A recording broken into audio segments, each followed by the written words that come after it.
नमस्कार दोस्तों, मैं मोहनलाल स्वागत करता हूं आपका हमारे यूट्यूब चैनल जीत मास्टर स्टडी पर। आज हम दक्षिण अमेरिका महाद्वीप का अध्ययन आगे करेंगे, जिसके तहत उसकी जो प्रमुख भौतिक विशेषताएं हैं उनका अध्ययन करेंगे। तो वीडियो शुरू करने से पहले यदि आप चैनल पर नए हो तो चैनल को सब्सक्राइब कीजिए, बेल आइकन को जरूर प्रेस कीजिएगा ताकि मेरे द्वारा बनाए जाने वाले वीडियो का नोटिफिकेशन आपको प्राप्त होता रहे। और साथ ही में वीडियो को लाइक एवं शेयर भी कीजिएगा। तो पिछले वीडियो में हमने अध्ययन कर लिया था कि जो दक्षिण अमेरिका जो महाद्वीप है उसकी जो भौतिक विशेषताएं थी कि पश्चिमी पर्वतीय प्रदेश, ठीक है ना, कौन सा था? पश्चिमी पर्वतीय प्रदेश, ठीक है। इस पश्चिमी पर्वतीय प्रदेश के तहत आपका था एंडीज पर्वत। तो उस एंडीज पर्वत माला से संबंधित जो महत्वपूर्ण जो तथ्य थे और उसका निर्माण किस प्रकार से हुआ है, उसका विस्तार किस प्रकार से था, उसका हमने क्या कर लिया है? अध्ययन कर लिया है। आज हम इसकी दूसरी भौतिक विशेषता, और वो है आपकी कौन सी? पूर्वी उच्च भूमि। कौन सी है? पूर्वी उच्च भूमि का क्या करेंगे? अध्ययन करेंगे, ठीक है ना। तो जो पूर्वी उच्च भूमि है, दक्षिण अमेरिका जो महाद्वीप है, इसकी जो पूर्वी उच्च भूमि है उसमें मुख्यतया 3 क्षेत्रों को क्या किया जाता है? शामिल किया जाता है। ये 3 क्षेत्र जो है ना वो आपके क्या किए गए हैं? मैप में प्रदर्शित किए गए हैं, ठीक है ना। तो किस प्रकार से हो जाएगा? ये तो आपका एंडीज पर्वतमाला है ही, ठीक है ना। ये तो कौन सी पर्वतमाला है? एंडीज पर्वतमाला है, ठीक है। ये वाला जो हिस्सा है, ये वाला एक ये वाला और एक ये वाला, इन्हीं को सम्मिलित रूप से क्या कहा जाता है? पूर्वी उच्च भूमि कहा जाता है, ठीक है ना। तीनों को सम्मिलित रूप से क्या कहा जाता है? पूर्वी उच्च भूमि कहा जाता है। जिसमें ये सबसे दक्षिण में जो है ये तो है आपका कौन सा? पेटागोनिया का पठार। कौन सा है? पेटागोनिया का पठार है, ठीक है ना। ये वाला जो भाग है ये है आपका ब्राज़ील का पठार। कौन सा पठार है? ब्राज़ील का पठार है। और ये वाला जो भाग है ये है आपका कौन सा? गुयाना पठार, ठीक है ना। कौन सा पठार है? गुयाना का पठार है। तो जो ब्राज़ील उच्च भूमि है, उस ब्राज़ील उच्च भूमि में किस किस को शामिल किया जाता है? एक तो आपका पेटागोनिया के पठार को, एक आपके ब्राज़ील के पठार को, और एक आपके किसको? गुयाना का जो पठार है, इसी को सम्मिलित रूप से क्या कहा जाता है? पूर्वी उच्च भूमि के नाम से जाना जाता है, ठीक है। पेटागोनिया का जो पठार है इसके बारे में हमने पिछले वीडियो में अध्ययन कर लिया है। एक बार फिर से मैं आपको बता देता हूं कि पेटागोनिया का जो पठार है ना, ये मुख्यतः किस प्रकार का भाग है? मरुस्थलीय भाग है। किस प्रकार का भाग है ये मरुस्थलीय भाग है, ठीक है ना। मरुस्थल में भी किस प्रकार का मरुस्थल है? तो ये एक शीत प्रकार का क्या है? मरुस्थल है। कौन से प्रकार का? शीत प्रकार का क्या है? मरुस्थल है, ठीक है ना। क्योंकि ये शीतोष्ण कटिबंधीय अक्षांशों के अंतर्गत आता है, तो एक प्रकार से क्या हो जाएगा? ये शीत प्रकार का क्या है? मरुस्थल है। कौन सा? पेटागोनिया का पठार। मुख्यतया ये अर्जेंटीना में आता है। मुख्यतया कौन से देश में आता है ये आपके कौन से देश में आता है? अर्जेंटीना देश में आता है, ठीक है ना। इसका विकास कैसे हुआ, इसका निर्माण कैसे हुआ? तो अगर हम इसको ध्यान से देखें ना, क्या करें? इसको ध्यान से देखें तो ये आपका कौन सा है? एंडीज पर्वतमाला है, ठीक है ना। तो ये एंडीज पर्वतमाला जो है, इस एंडीज पर्वतमाला के कौन से वाले भाग में है? दक्षिणी भाग में। मतलब ये जो आपका पेटागोनिया का जो मरुस्थल है या पेटागोनिया का जो पठार है, ये एंडीज जो पर्वत है, कौन सा है? एंडीज पर्वत के गिरिपदीय भागों में आता है। कौन से वाले भागों में? गिरिपदीय भागों में आता है, ठीक है ना। और गिरिपदीय भागों में जहां पर कौन सा क्षेत्र पाया जाता है? वृष्टि छाया क्षेत्र पाया जाता है। कौन सा क्षेत्र? वृष्टि छाया क्षेत्र पाया जाता है। इस वजह से यहाँ क्या नहीं हो पाती? वर्षा नहीं हो पाती है। और यहाँ कौन सी परिस्थितियां उत्पन्न हो गई है? मरुस्थलीय परिस्थितियां उत्पन्न हो गई हैं। तो सबसे पहले आपको किसका ध्यान रखना है? पेटागोनिया के पठार के बारे में, कि पेटागोनिया का जो पठार है ये मुख्यतः किस प्रकार का भाग है? मरुस्थलीय भाग है, ठीक है ना। किस प्रकार का मरुस्थल है? शीत मरुस्थल है। मुख्यतः है कहाँ? अर्जेंटीना देश में है, मतलब शीतोष्ण कटिबंधीय अक्षांशों के अंतर्गत आता है। ये जो पेटागोनिया का जो पठार है, यहाँ मरुस्थलीय परिस्थितियां क्यों बनी? क्योंकि ये एंडीज पर्वत के गिरिपदीय भागों में आता है, जहां पर कौन सा क्षेत्र पाया जाता है? वृष्टि छाया क्षेत्र पाया जाता है। इस वजह से यहाँ क्या नहीं हो पाती? वर्षा नहीं हो पाती है, ठीक है। ये किसकी बात है? पेटागोनिया के पठार की बात है, फिर आपका कौन सा वाला भाग है, ब्राज़ील का फटार है या ब्राज़ील उच्च भूमि है, तो कोई स्पेशल बातें ब्राज़ील के फटार के बारे में नहीं है। फिर आपका कौन सा फटार है, गुयाना का फटार है। कौन सा फटार है, गुयाना का फटार है।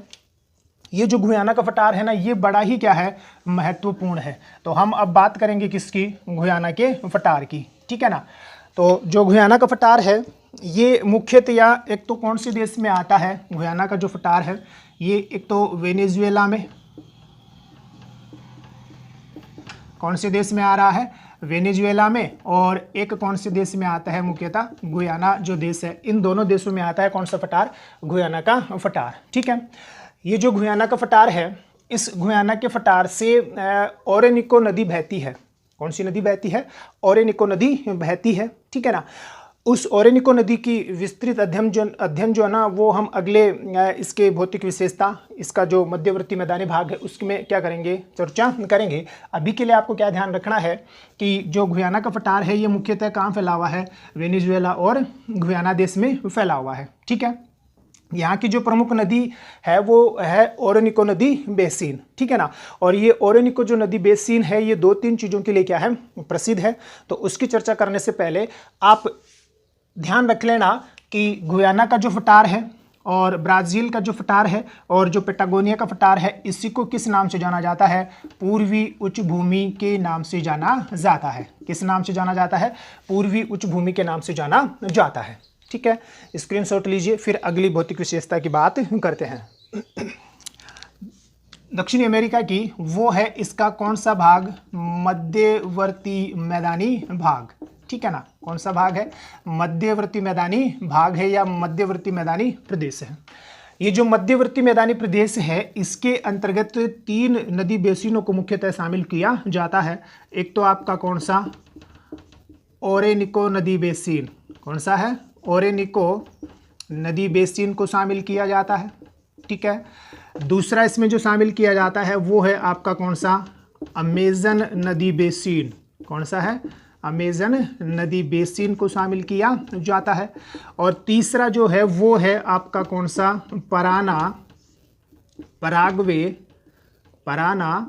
पराग्वे उरुग्वे, कौन सा, उरुग्वे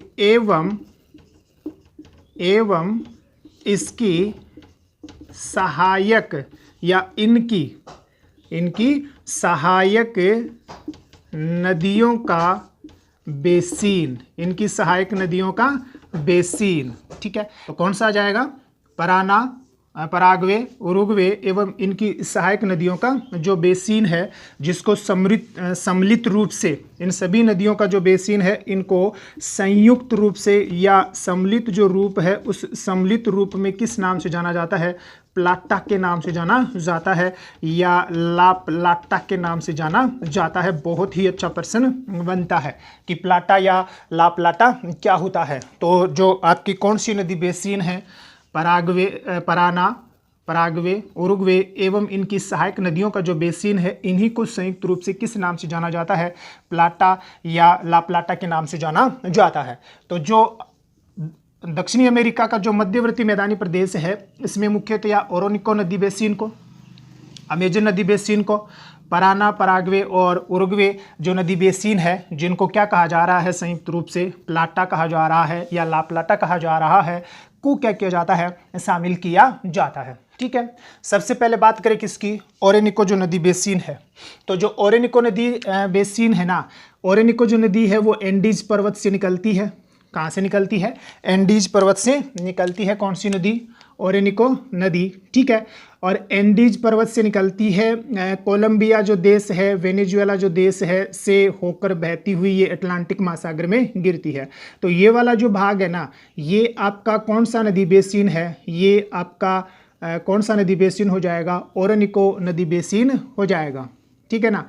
ये वाला जो भाग है ये आपका कौन सा नदी बेसिन हो गया, ओरेनिको नदी बेसिन है, ठीक है ना। कौन सा है, ओरेनिको नदी बेसिन, ठीक है। मुख्यतया कौन कौन से देशों में आता है ओरेनिको नदी बेसिन, तो मुख्यतया ये आता है एक तो किस में, कोलंबिया में। कौन से देश में, कोलंबिया जो देश है, ठीक है ना। और एक आपका कौन सा, वेनेजुएला, कौन सा है, वेनेजुएला, ठीक है। तो इन दो देशों में आता है कौन सा, ये ओरेनिको नदी बेसिन, ठीक है ना। तो ये वाला जो भाग है ये आपका कौन सा हो गया, ये हो गया आपका कौन सा, ओरेनिको नदी बेसिन। कौन सा है, ओरेनिको नदी बेसिन है, ठीक है, ध्यान रख लोगे। मुख्यतः कौन से देश में, कोलंबिया और वेनेजुएला का अंतर्गत आता है, ठीक है। फिर बात करें किसकी, अमेजन नदी बेसिन की, ठीक है ना। तो ये जो मध्यवर्ती जो भाग है यहाँ से, मतलब एंडीज पर्वत से ही निकलती है कौन सी, अमेजन नदी, और कहाँ जाकर गिरती है, अटलांटिक महासागर में जाकर गिरती है। तो ये वाला जो भाग है ये मुख्यतया आपका कौन सा वाला भाग हो जाएगा, यही आपका मुख्यतया कौन है, अमेजन बेसिन है। कौन सा बेसिन है, यही आपका मुख्यतया अमेजन बेसिन है, ठीक है, जिसमें बहुत सारी इसकी क्या है, सहायक नदियां हैं, बहुत सारी क्या है इसकी सहायक क्या है, नदियां हैं, किसकी, अमेजन नदी, इसकी अमेजन नदी की, ठीक है। तो ये वाला जो भाग है ये मुख्यतः कौन सा नदी बेसिन है, ये आपका अमेजन नदी बेसिन है। कौन सा है ये हो जाएगा आपका कौन सा, अमेजन नदी बेसिन, ठीक है ना। अभी केवल मैं इसको दर्शा रहा हूं, फिर इनकी डिटेल की बात करेंगे, ठीक है। फिर आती है आपकी कौन सी, पराना। तो पराना जो नदी है ये भी एंडीज से ही क्या होती है, निकलती है, सॉरी ब्राजील उच्च भूमि से क्या होती है, ये निकलती है। कौन सी, ये आपकी पराना नदी, ठीक है ना। तो कहाँ से निकलती है, ये ब्राजील उच्च भूमि से क्या होती है, निकलती है, और जवार नदमुख बनाती हुई क्या होती है, अटलांटिक महासागर में गिरती है। तो ये जो नदी बेसिन है ये मुख्यतया आपका कौन सा नदी बेसिन है, यही आपका मुख्यतया पराना, उरुग्वे और पराग्वे जो नदियां हैं इनका क्या है, ये नदी बेसिन है। और फिर ये कहाँ जाकर गिर जाती है, ये आपकी अटलांटिक महासागर में जाकर गिर जाती है। तो पराना है ना, पराना, पराग्वे और कौन सा, उरुग्वे नदी बेसिन, ठीक है, ध्यान रख लोगे। तो ये तीन नदी बेसिन मुख्यतः क्या है, इस दक्षिणी अमेरिका महाद्वीप के हैं। पहला आपका जो नदी बेसिन है वो है कौन सा, ओरेनिको नदी बेसिन। दूसरा जो है आपका कौन सा, अमेजन नदी बेसिन। और तीसरा जो है ना वो आपका कौन सा है, पराना या पराग्वे उरुग्वे नदी बेसिन है, ठीक है। तो अब हम इसकी क्या करते हैं, एक विस्तृत चर्चा करते हैं।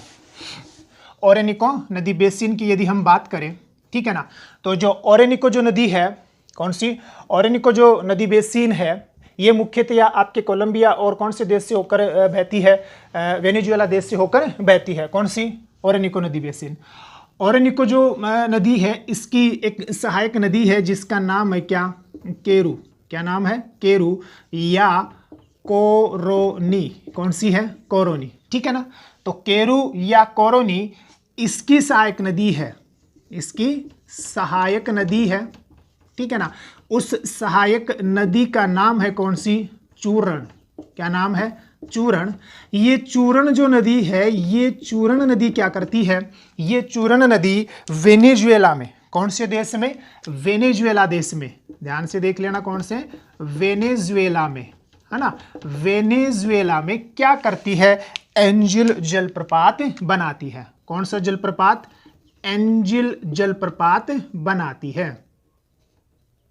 क्या करती है, एंजिल जलप्रपात बनाती है। कौन सी नदी बनाती है, चूरण नदी जो है ना वो क्या करती है, एंजिल जलप्रपात बनाती है। कौन से देश में, वेनेजुएला देश में। 979 मीटर इसकी क्या है, ऊंचाई है, ठीक है। तो आपको क्या ध्यान रखना है कि जो ओरेनिको नदी है उस ओरेनिको नदी की एक सहायक नदी है जिसका नाम है केरू या इसी को बोलते हैं कौन सी, कोरोनी। और इस कोरोनी की सहायक नदी है जिसका नाम है क्या, चूरण, जो वेनेजुएला में क्या करती है, एंजिल जलप्रपात बनाती है जिसकी ऊंचाई कितनी है, 979 मीटर इसकी क्या है, ऊंचाई है, ठीक है, ध्यान रख लोगे।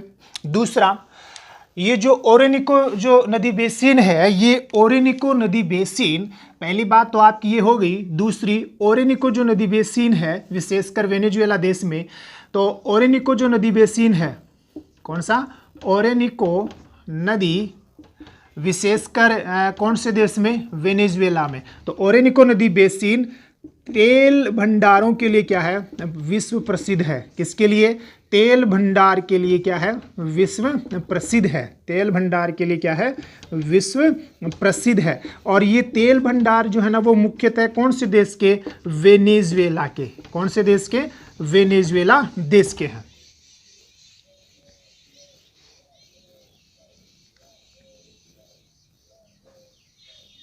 तो किसके लिए प्रसिद्ध है?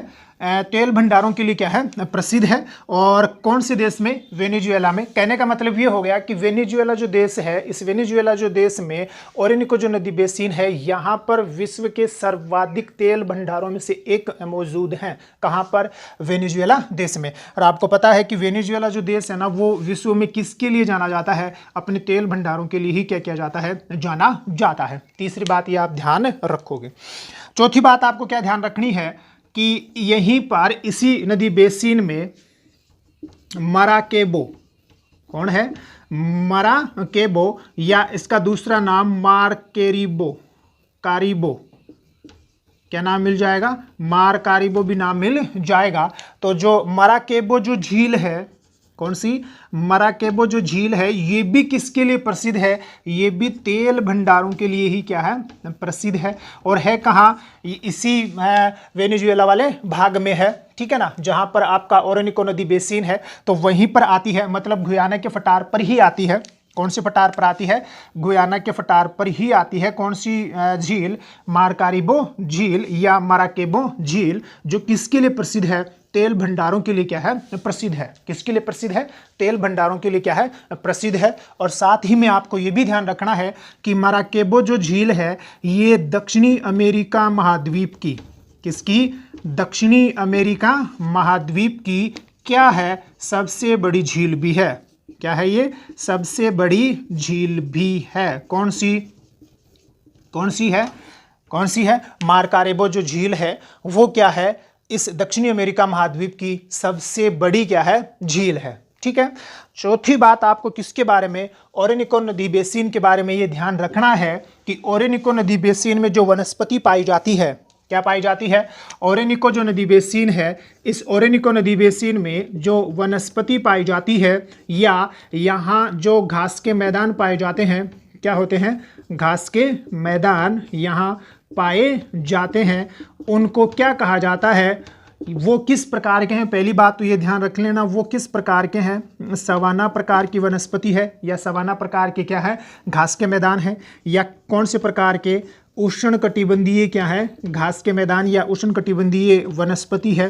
ठीक है ना, घास के क्या है? मैदान है या वनस्पति है, जिनको क्या कहा जाता है? लानोस कहा जाता है। क्या कहा जाता है? लानोस कहा जाता है। तो सीधा सा प्रश्न बनता है कि लानोस क्या है? तो लानोस सवाना प्रकार की वनस्पति है या उष्णकटिबंधीय घास के मैदान है, जो मुख्यतः कहाँ मिलते हैं आपको? ओरिनिको नदी बेसिन में मिलते हैं। तो ओरिनिको जो नदी बेसिन है ना, ये चार चीज़ों के लिए क्या हो गई आपकी? प्रसिद्ध हो गई।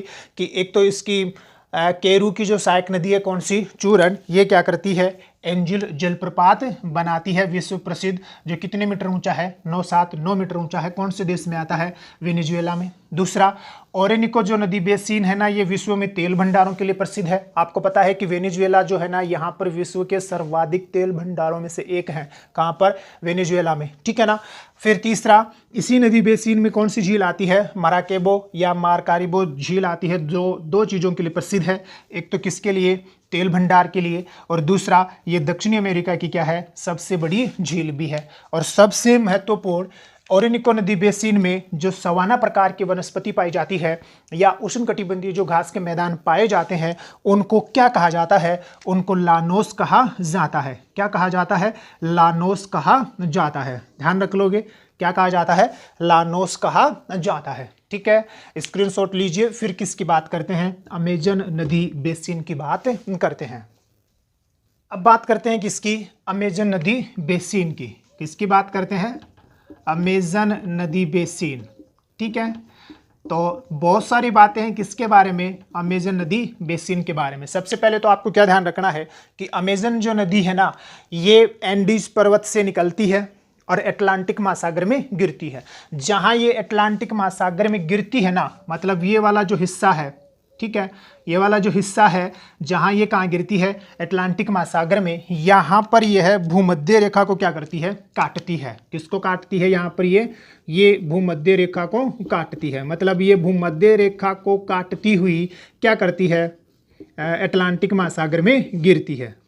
ठीक है, पहली बात तो आपको ये ध्यान रखनी है, किसके बारे में, अमेजन नदी के बारे में। दूसरा, अमेजन जो नदी है, कौन सी, अमेजन जो नदी है ये विश्व की क्या है, सबसे बड़ी नदी है। अमेजन नदी क्या है, विश्व की सबसे बड़ी नदी है, सबसे बड़ी नदी है। किस दृष्टि से, तो जल के आयतन की दृष्टि से, जल के आयतन की दृष्टि से। मतलब इसमें जल की जो मात्रा है ना वो क्या है, विश्व में सर्वाधिक है।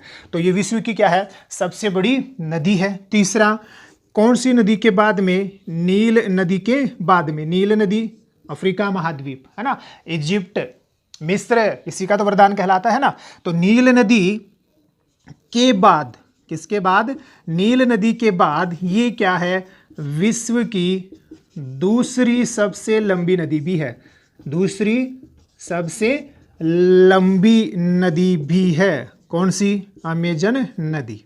ठीक है, दो बातें तो आपको ये ध्यान रखनी है। पहली बात तो आपको क्या, कि अमेजन नदी अटलांटिक महासागर में गिरती है, किसको काटते हुए, भूमध्य रेखा को काटते हुए। दूसरी आपको क्या ध्यान रखना है कि अमेजन नदी जो है ना ये विश्व की क्या है, सबसे बड़ी नदी है। कौन सी दृष्टि से, जल आयतन की दृष्टि से। मतलब इसमें जल की मात्रा जो है ना वो क्या है, सर्वाधिक है। तीसरा आपको क्या ध्यान रखना है कि नील जो नदी है उसके बाद में ये विश्व की क्या है, दूसरी सबसे लंबी नदी है। मतलब नील नदी विश्व की सबसे लंबी नदी है, जो कौन से महाद्वीप की है, अफ्रीका महाद्वीप की है। कौन से महाद्वीप की है, अफ्रीका महाद्वीप की है। ठीक है ना, कौन सी नदी की बात है, नील नदी की बात। चौथी बात आपको क्या ध्यान रखनी है कि अमेजन जो नदी है ना उसकी बहुत सारी क्या है, सहायक नदी है, लेकिन दो सहायक नदी बड़ी ही प्रसिद्ध है। एक तो मडीरा, तो कौन सी है, मडीरा, और एक जो है ना पुरुष। कौन सी है, मडीरा और पुरुष नदियां इसकी प्रमुख क्या है, सहायक नदियां हैं। नदियां इसकी क्या है, इसकी प्रमुख सहायक नदियां हैं, प्रमुख सहायक नदियां हैं। किसकी, सहायक नदियां हैं, किसकी, अमेजन नदी की। ठीक है, ये तो इसके बारे में मुख्य जानकारियां हो गई। दूसरा, अमेजन जो नदी है, कौन सी नदी है, अमेजन जो नदी है, इस अमेजन नदी चूंकि यहीं से आपकी क्या होती है, भूमध्य रेखा गुजरती है। ठीक है ना, तो जो अमेजन नदी है ये अमेजन नदी बेसिन किसके लिए प्रसिद्ध है, तो ध्यान से देख लेना कि अमेजन नदी बेसिन जो है वो अपने वर्षा वनों के लिए क्या है, प्रसिद्ध है। किसके लिए प्रसिद्ध है, वर्षा वनों के लिए, जिसको बोलते हैं कौन से, भूमध्य रेखीय, कौन से, भूमध्य रेखीय वर्षावन या उष्णकटिबंधीय वर्षावन, क्या बोल सकते हो आप, उष्णकटिबंधीय वर्षावनों के लिए क्या है, कटिबंधीय वर्षावनों के लिए प्रसिद्ध है। ठीक है ना, के लिए क्या है, प्रसिद्ध है। ठीक है, ये जो वर्षावन है, कौन से, अमेजन नदी के जो वर्षावन है ये किसके लिए प्रसिद्ध है, तो ये विश्व में, किसमें, विश्व में सर्वाधिक जैव विविधता के लिए क्या है, प्रसिद्ध हैं। किसके लिए, सर्वाधिक जैव विविधता के लिए क्या है, प्रसिद्ध हैं। किसके लिए प्रसिद्ध हैं, जैव विविधता के लिए क्या है, प्रसिद्ध है। ठीक है ना, क्योंकि विश्व की सर्वाधिक जो जैव विविधता मिलती है ना वो इन्हीं अमेजन नदी के वर्षावनों में, या भूमध्य रेखीय या उष्णकटिबंधीय जो आर्द्र वन होते हैं, रेन फॉरेस्ट जो होते हैं, वहीं पर विश्व की क्या मिलती है, सर्वाधिक जैव विविधता मिलती है। तो अमेजन नदी के जो वर्षावन है वो किसके लिए प्रसिद्ध है, अपनी जैव विविधता के लिए क्या है, प्रसिद्ध है। यहाँ पर क्या पाई जाती है, मतलब यहाँ से पृथ्वी जो है ना, कौन, यहाँ से पृथ्वी अपनी कुल ऑक्सीजन का लगभग कितना % प्राप्त करती है, कितनी % ऑक्सीजन यहाँ से प्राप्त करती है पृथ्वी, 20% ऑक्सीजन यहीं से क्या होती है, इसी अमेजन नदी के वर्षावनों से प्राप्त करती है। कौन, पृथ्वी। तो पृथ्वी अपनी कुल ऑक्सीजन का कितना प्रतिशत भाग, 20% भाग कहाँ से प्राप्त करती है, अमेजन नदी के वर्षावनों से ही प्राप्त करती है। इसी वजह से अमेजन नदी के वर्षावनों को क्या कहा जाता है, पृथ्वी के फेफड़े भी कहा जाता है। क्या कहा जाता है, पृथ्वी के फेफड़े भी कहा जाता है। है ना, मतलब पृथ्वी के लंग्स होते हैं ये कौन, अमेजन नदी के वर्षावन। तो आपको क्या ध्यान रखना है कि अमेजन नदी बेसिन जो है ना वो अपने वर्षावनों के लिए क्या है, प्रसिद्ध है। ये वर्षावन जो है ना वो विश्व में सर्वाधिक जैव विविधता के लिए क्या है, प्रसिद्ध है। पृथ्वी अपनी कुल ऑक्सीजन का 20% जो भाग है ना वो कहाँ से प्राप्त करती है, इसी अमेजन नदी के वर्षावनों से क्या करती है, प्राप्त करती है। इसी वजह से अमेजन नदी के वर्षावनों को क्या कहा जाता है, पृथ्वी के फेफड़े भी कहा जाता है। ठीक है, ध्यान रख लोगे। दूसरी बात, अमेजन नदी के जो वर्षावन है ना, यहाँ पर बहुत सारे क्या पाए जाते हैं, वन पाए जाते हैं, जिनमें प्रसिद्ध जो वृक्ष है ना वो वालसा है। प्रसिद्ध जो वृक्ष है वो कौन सा, वालसा है। इसी प्रकार से कौन सा, सिनकोना है ना, कौन सा वन है, सिनकोना है। रबड़ है, कौन सा है, रबड़ है। ठीक है ना, महगोनी है, कौन सा है, महगोनी है। ठीक है ना, ध्यान रख लोगे। इसके अलावा बहुत सारे क्या मिलते हैं यहाँ पर, जीव मिलते हैं, जैसे केंडोर, कौन मिलता है, केंडोर नामक जीव जो है ना वो मिलता है। ठीक है ना, रिया नामक जीव यहाँ पर मिलता है। इसी प्रकार से यहाँ पर जो है ना एनाकोंडा,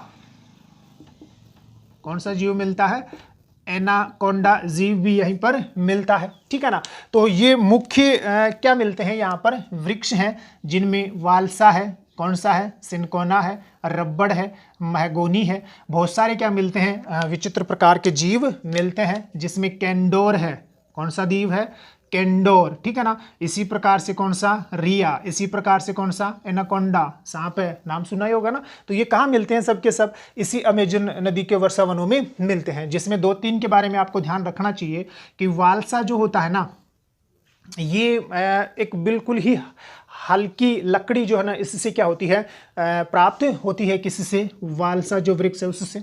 सिनकोना जो होती है ना, सिनकोना से आपको पता ही है कि मलेरिया की जो दवाई है, जो औषधि है, वो इसी सिनकोना के पत्तों से क्या की जाती है, बनाई जाती है। मतलब कुनेन जो औषधि होती है, कौन सी, कुनेन जो औषधि होती है जो मलेरिया के लिए यूज में ली जाती है, वो इसी से बनती है। रबड़ जो है ना, इसका उत्पत्ति स्थल तो कौन है, आपके अमेजन नदी के वर्षावन ही है। ठीक है ना, तो ये मुख्य विशेषताएं हैं किसकी, अमेजन नदी के वर्षावनों की। किसकी है, अमेजन नदी के वर्षावनों की ये क्या है, मुख्य विशेषताएं हैं।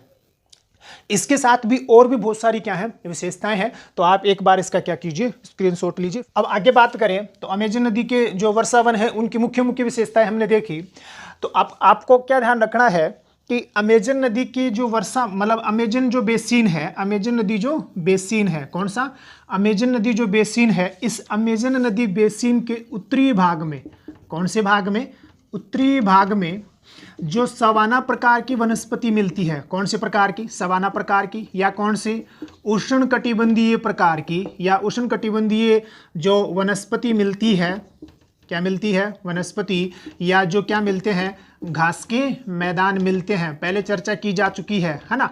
तो क्या ध्यान रखना है कि अमेजन नदी के उत्तरी भाग में जो सवाना प्रकार की या उष्णकटिबंधीय प्रकार की जो वनस्पति या उष्णकटिबंधीय प्रकार के जो घास के मैदान मिलते हैं, उनको क्या कहा जाता है, तो लानोस कहा जाता है। क्या कहा जाता है, लानोस कहा जाता है। पहले बात हो चुकी है ना, कौन से वाले बेसिन में, ओरेनिको नदी बेसिन में, कि ओरेनिको जो नदी बेसिन है, यहाँ पर जो सवाना प्रकार की या उष्णकटिबंधीय जो वनस्पतियाँ मिलती हैं उनको किस नाम से जाना जाता है, लानोस के नाम से जाना जाता है। ठीक है, ध्यान रख लोगे। दूसरा क्या ध्यान रखना है, अमेजन नदी के जो वर्षावन हैं, कौन से, बहुत ही महत्वपूर्ण, अमेजन नदी के वर्षावन, अमेजन नदी के वर्षावनों को, अमेजन नदी के वर्षावनों को, है ना, मतलब ये जो भूमध्य रेखीय या उष्णकटिबंधीय जो ये आर्द्र वन है, जिनको अपन क्या बोल रहे हैं, रेन फॉरेस्ट बोल रहे हैं, मतलब अमेजन नदी के वर्षावन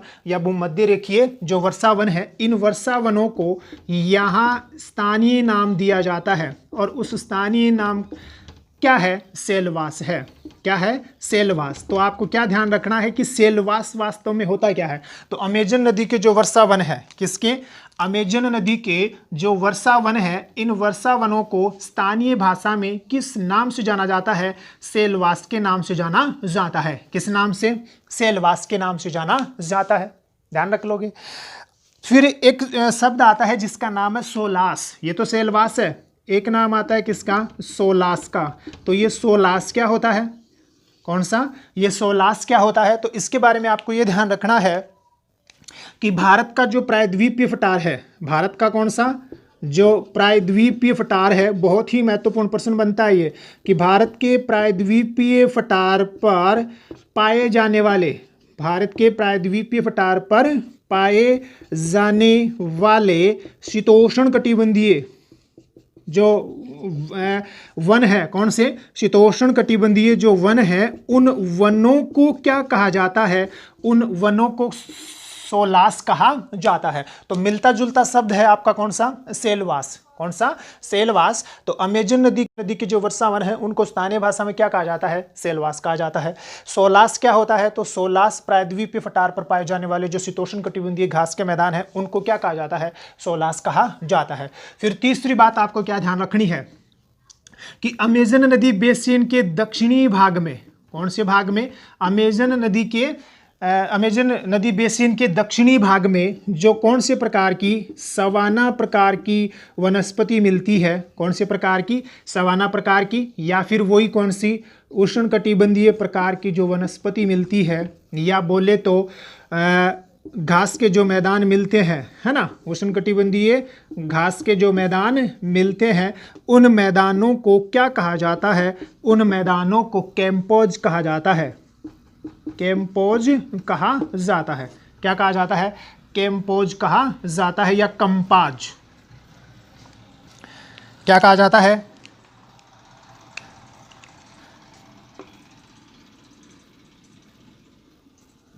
कैंपोज या कंपाज कहा जाता है। क्या कहा जाता है, कंपाज कहा जाता है। मतलब क्या हो गया कि ये जो दक्षिण वाला जो भाग है, किसके, अमेजन नदी के जो वर्षावन है उनका जो दक्षिणी जो हिस्सा है, मतलब कौन से वाला भाग, ये जो मध्यवर्ती जो भाग है ना, कौन से वाला भाग, ये जो मध्यवर्ती भाग है, ठीक है ना, यहाँ पाए जाने वाले जो उष्णकटिबंधीय घास के मैदान हैं वो क्या कहलाते हैं, वो क्या कहलाते हैं, कैंपोज या कंपास कहलाते हैं, जो मुख्यतः कौन से देश के अंतर्गत आते हैं, जो मुख्यतः ब्राजील के अंतर्गत आते हैं। किसके अंतर्गत, ब्राजील, ठीक है ना। तो ब्राजील में पाए जाने वाले जो सवाना प्रकार के जो घास के मैदान हैं, या सवाना प्रकार की जो वनस्पति है, जिसको उष्णकटिबंधीय प्रकार की वनस्पति भी कह सकते हैं या कहा जाता है, वो किस नाम से जाना जाता है, कैंपोज या कंपास के नाम से जाना जाता है, ठीक है ना। कंपास भी कह सकते हो, कैंपोज भी कह सकते हो, ठीक है। तो आपको अमेजन नदी बेसिन के बारे में 3 बातें और ध्यान रखनी है